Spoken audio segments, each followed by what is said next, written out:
"Don't tell me the moon is shining, show me the glint on the broken glass," is a quote by Anton Chekhov. And this is a beautiful quote because it shows the importance of showing and not telling, as that is what makes convincing characters. James Sprinklers here with another video. Welcome back. Today we're going to be talking about making convincing characters by showing and not telling. I know I've kind of talked about convincing characters and NPCs in the past, which you can see up here. However, I have learned so much more since then, and I really want to share that with you. And honestly, I love making characters. This is a topic that's near and dear to my heart, so when I do learn more, I want to share that with you as well. But let's get on with the video.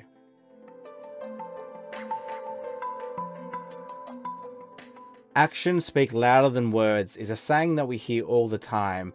Well, at least I have, and it is so true, and that's why it's so important to show what our characters are and who they are and what they do, and not just tell. And a perfect example of this is Aang from the Avatar The Last Airbender. We don't need to be told he's childlike. We see that as soon as he's free from that iceberg, the first thing he really wants to do is go penguin sledding. It shows how childlike he is and how he's not really focused on the war, he just has interest in fun. Another really good example is Draco Malfoy from the first Harry Potter movie. We don't need to be told he's a bully. We see that from the moment that Neville falls off his broomstick and Draco finds the Remember All. Harry asks for it back, but he ends up throwing it in the forest to get a laugh out of his friends. And that's the perfect way to convey that character. And this doesn't have to limit us by just sight. We can do the other 5 senses such as smell, touch, taste, and sound. And here's some examples how we can do that. A really good example from smell is if you're doing a classic fantasy and medieval setting. If someone walks into the tavern and you can smell their perfume, that's a really good indicator that they're probably wealthy enough to buy that perfume, because perfume's not cheap. Maybe a princess or someone grabs the hero's hand and feels that his skin is tough and got calluses on it. That tells a story in itself. Rather than telling us that he's worked a hard day with his hands, we feel that through the princess's point of view as she touches them. And sound is another really good sense that we can use to tell a lot about a character. The man swung the doors open to a saloon and walked in.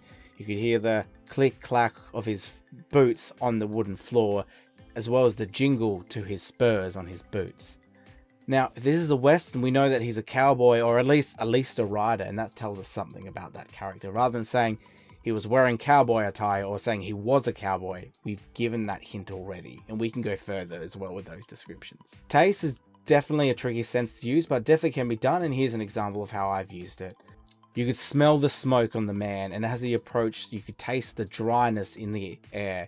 It was like ash in your mouth. And in that example, we can see that the character's been around smoke. Maybe he's a heavy smoker. Maybe he's just been in a fire and he saved someone's life. We've got a hint about them, and that's telling us something about the character instead of just saying he was in a fire.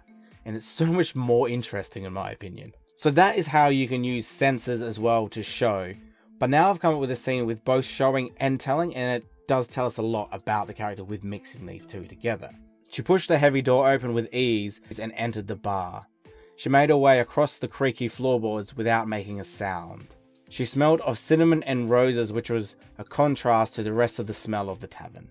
And just like that, we've got something about this character. She is strong enough to open the door, and yet she's light, or she's graceful enough to walk along those creaky floorboards without making a sound.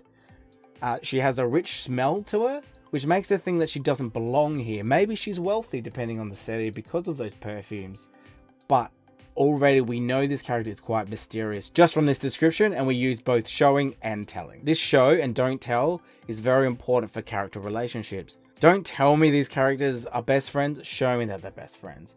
A really good example of this is Alucard and Trevor Belmont from the Castlevania Netflix series. We don't need to be told that they're best friends and they trust each other. We see that from their actions.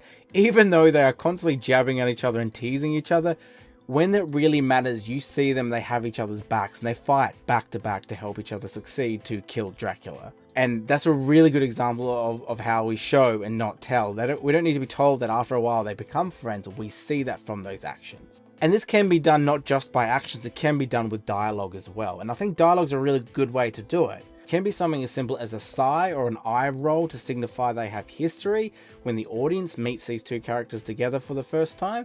Or it might be some serious character that starts to joke around with another character who comes in the scene. Something really simple just like that shows that they are friends or they have history. And I think that's really important as well. Thank you so much for watching. I hope you really did enjoy the video. I know I enjoyed making it for you. If you want to see what I'm up to and where you can find me, you can do that on Instagram, Twitter, Facebook, and TikTok now. So that's fun. If you do want to get in touch, Twitter is the best place. Otherwise, if you just want to show your support, please like, subscribe, and share it to your friends. If you don't have any friends, look, just share it back to me and we can be friends. Thank you for watching. May the muses inspire you to tell grander stories.